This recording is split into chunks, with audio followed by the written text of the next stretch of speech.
I was lucky enough to grow up in the country and have since moved down to study in the city here. All my friends think that I'm from a farm and I lasso cows and string fences for a living, but all my friends back home in the country, they all assume that I, wear white shoes and rolled up jeans like everybody else down here in the city.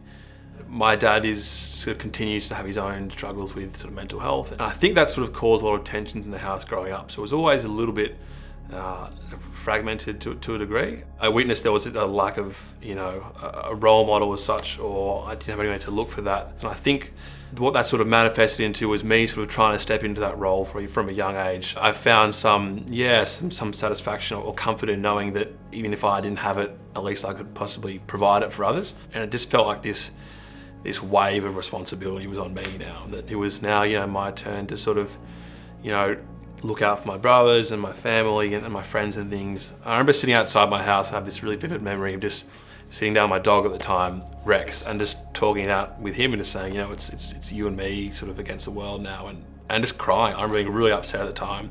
There's a value in him not being able to talk back, I think, somewhat. And it's almost like a sounding board, I think, at the time. It was just, I felt like people either wouldn't ask or wouldn't listen, I think. My sort of attitude at the time was, people have it so much worse than I do. If I tell someone these problems, these struggles I'm having, they're gonna laugh it off. So I remember being younger and sort of towards the pointy end of school, so year 10, 11, 12, it was, I think that's when I really started to notice that things weren't right. A couple of really close friends of mine in our year got pretty sick towards the end of sort of year 11 and 12.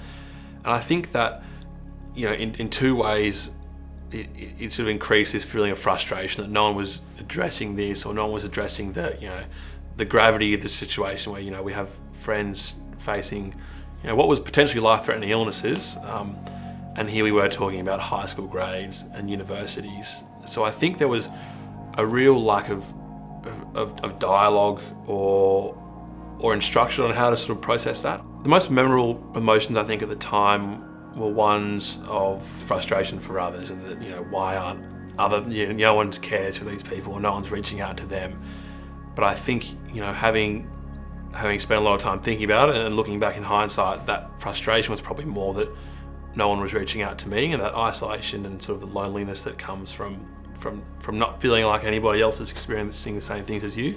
I think probably what I needed was someone to sit down and go, no, I know you give me all these answers that you think are right, but how are you actually going? I was away from home for a couple of years, so I was studying now at university. My parents' relationship was sort of starting to break down. I knew it was much harder for my brothers to sort of be there at the time, and I felt that I was falling behind on studies and I was failing subjects, and I was having a really tough time because, again, I was feeding myself that narrative of, how dare I reach out to them with these trivial problems that I have when there's when these real problems are at home. And I had to see a counsellor at the university because I was trying to get special consideration at the time to sort of, pass these subjects. And I think that was probably the first time that I had heard it said out loud that, not everyone is having to carry the same burden as you. But my brother at the time was seeing a psychologist himself.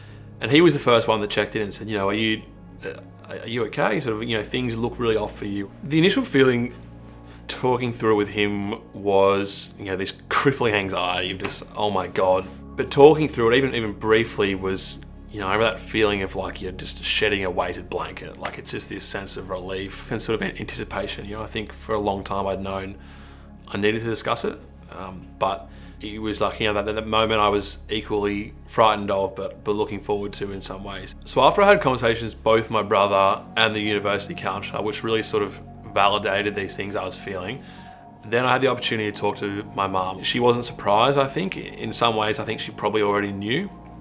I think she wanted to hear it from me. So I think that, you've built this thing up in your mind for all this time, and then it's actually, we can figure all this out.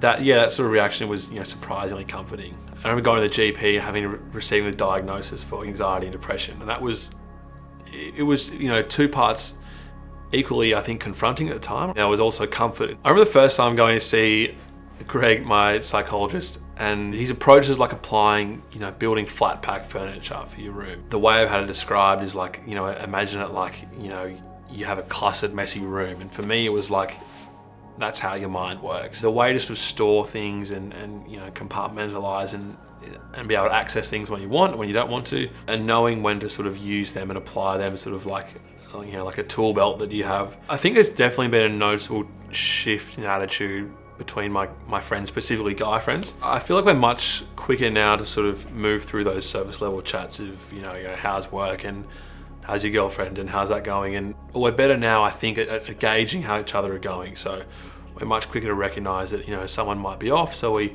you know, might reach out specifically to them, or, you know, shoot them a message, or, you know, let's catch up for a coffee or something. I think it's really important to recognize that there's, you know, it's impossible for you to help other people if you yourself are really struggling through it. It makes it easy for me, I think, to go and help others and provide, you know, care and assist them through some of the tougher times if I'm okay.